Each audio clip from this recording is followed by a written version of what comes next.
WHO के अनुसार hepatitis virus से 250 मिलियन लोग प्रभावित हैं। तो आज बात करेंगे हेपेटाइटिस बी वायरस के बारे में। बेसिकली ये एक डीएनए वायरस है जो कि फैमिली हेपेडने विरिडे फैमिली से बिलोंग करता है और ये एक्यूट और क्रॉनिक इन्फेक्शन दोनों करवा सकता है। इट मीन्स कि क्रॉनिक यानी कि 6 महीने से ज़्यादा और एक्यूट यानी कि 6 महीने से कम। बात करें इसकी इंक्यूबेशन पीरियड यानी कि आपको इन्फेक्शन हुआ है हेपेटाइटिस से तो उसका लक्षण आपको कब दिख सकता है, तो 30 से 180 दिन का टाइम होता है। उस बिटवीन में आपको ये इन्फेक्शन दिख सकता है। इसके अलावा क्रॉनिक कैरियर स्टेज है, उसका मतलब ये है कि अगर आप एक्यूट स्टेज में ठीक हुए हो, कई बारी पेशेंट 70 to 80% पेशेंट ठीक हो जाते हैं, रिकवर हो जाते हैं, बट कुछ पेशेंट जो कि रिकवर नहीं होते फुल्ली, वो क्रॉनिक कैरियर स्टेज यानी कि आपको लक्षण तो नहीं दिखाई दे रहे हैं बट आप किसी और को इन्फेक्ट कर सकते हो उस वायरस से।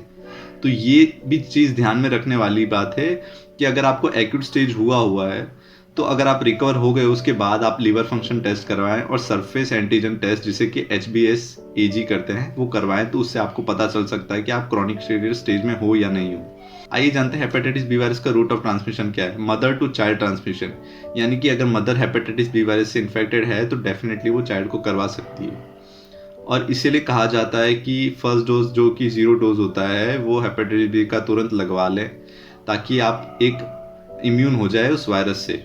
तो ये अवेयरनेस काफ़ी ज़रूरी है कि अगर आप वैक्सीन लगा लेते हैं तो आपकी चांसेस घट जाते हैं पूरी तरह हेपेटाइटिस बी से संक्रमित होने के लिए। इसके अलावा अनप्रोटेक्टेड सेक्स, अगर जो पर्सन है उसको हेपेटाइटिस बी वायरस है तो डेफिनेटली वो सामने वाले को फैला सकता है। अनचेक ब्लड ट्रांसफ्यूजन, कई बार होता है कि जल्दबाजी में जब सर्जरी के दौरान ब्लड ट्रांसफ्यूजन चढ़ाया जाता है तो देखना रह जाता है कि हेपेटाइटिस बी से इन्फेक्टेड है वो ब्लड ट्रांसफ्यूजन या नहीं, तो उन केसेस में भी हो सकता है। इसके अलावा प्रिक नीडल, अगर हेल्थ वर्कर्स जो काम कर रहे हैं अगर हेपेटाइटिस बी वायरस की नीडल उनको लग गई है तो ये भी हो सकता है। साथ ध्यान में रखने वाली बात होगी कि अगर आपके घर में हेपेटाइटिस बी वायरस का कोई पेशेंट है तो आप उनकी कोई भी चीज़ें इस्तेमाल ना करें, जैसे कि ब्रश, सेम ब्रश हो या रेज़र हो, तो वो सब सेपरेटली रखें ताकि आप हेपेटाइटिस बी वायरस से बच सकें। इसमें ध्यान में रखने वाली बात एक और होगी कि कैजुअली चीज़ों से नहीं फैलता है, लाइक शेक हैंड, तो आप ये चीज़ें ध्यान में रखें।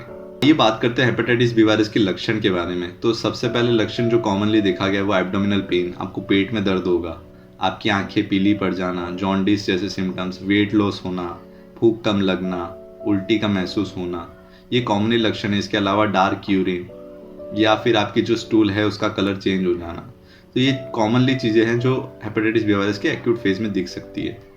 और क्रॉनिक स्टेज में मोस्टली देखा गया है कि आपको कोई लक्षण दिखे नहीं जाते हैं और धीरे धीरे आपका जो लीवर है वो डैमेज होने लग जाता है और पता तब पड़ता है जब एकदम सीवियर स्टेज में आता है पेशेंट, जब आपको सीरोसिस हो जाता है यानी एकदम जकड़न हो जाती है लीवर की, और फिर धीरे धीरे वो रूप कैंसर में भी बदल सकता है। तो ये चीज़ें आपको ध्यान में रखनी चाहिए। अगर आपके एक्यूट स्टेज हो तो आपका जो डायग्नोसिस है वो प्रॉपर बनाया जाए और आपकी जो ट्रीटमेंट है वो एक्यूट फेज में पूरी हो जाए, और इसके बराबर भी आपको जो डायग्नोस्टिक है जैसे कि लीवर फंक्शन टेस्ट है और सरफेस एंटीजन है वो आपको करवाना चाहिए उन फेज में। तो ये चीज़ें मोस्टली ध्यान में रखनी चाहिए कि आपका जो एक्यूट फेज है वो क्रॉनिक में ना बदल जाए अगर आपकी ट्रीटमेंट अच्छे से ना हो। यहाँ पे एक चीज़ और मेंशन करना चाहूँगा कि क्रॉनिक फेज की जो ट्रीटमेंट है वो काफ़ी असरदायक है। मोस्टली जो पेशेंट है वो ऑलमोस्ट रिकवर कर जाते हैं। अभी जो हमारे पास मेडिसिन है जैसे कि इनोफोविर है, एंटेकाविर है, लेमिविडिन है, ऐसी मेडिसिन जो हमारे पास है वो काफ़ी लाभदायक है हेपेटाइटिस बी वायरस को ट्रीट करने के लिए।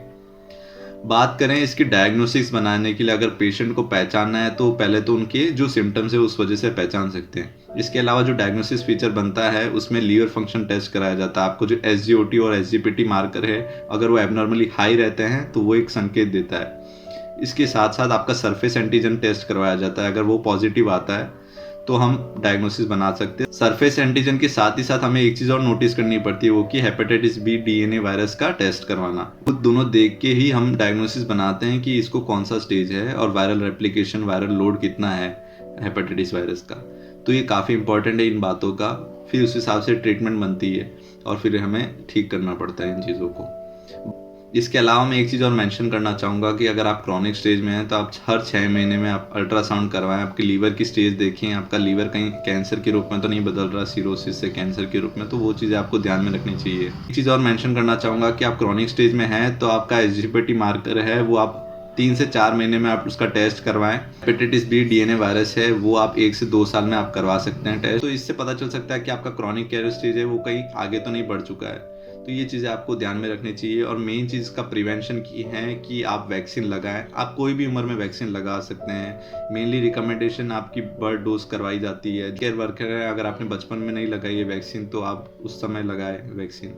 अगर आपको लगता है कि आपने अनप्रोटेक्टेड सेक्स किया है और उसके बाद फिर ये लगता है कि हेपेटाइटिस बी वायरस का इन्फेक्शन हो सकता है सामने वाले को, तो आप तुरंत वैक्सीन लगाएं। इसके अलावा अगर आपको लगता है कि आपने इन्फेक्टेड ब्लड वहाँ पे हाथ लगा लिया हो या फिर ऐसी कोई इंजरी हो गई हो या ट्रॉमा हो गया जहाँ पे आपको लगता है कि इन्फेक्टेड ब्लड हुआ हो और आपको लगता है कि यहाँ पे चांसेस है आपको इन्फेक्शन होने के लिए, तो उस केस में आप हेपेटाइटिस बी इम्यूनोग्लोबुलिन इंजेक्शन लगवाएं और फिर आप वैक्सीन लगवाएं ताकि आप इससे प्रिवेंट हो चुके, तो इससे आप बच सकें।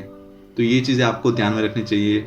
इस वीडियो का यही पर्पज़ था कि हेपेटाइटिस बी वायरस के बारे में जानकारी आप तक की पहुँचाए और ज़्यादा से ज़्यादा लोगों को शेयर करें ताकि ये वीडियो ज़्यादा से ज़्यादा लोगों को शेयर करें ताकि लोगों को पता चले कि ये वैक्सीन कितनी ज़रूरी है हेपेटाइटिस बी की। और ये कुछ मामलों में देखा गया है तो एड्स से भी ज़्यादा खतरनाक है ये हेपेटाइटिस बी। तो आप समझ सकते हैं इसकी संक्रमित और जो कि फैलने की प्रक्रिया है वो कितनी ज़्यादा है। तो आप ये वीडियो उन लोगों तक पहुँचाए। धन्यवाद।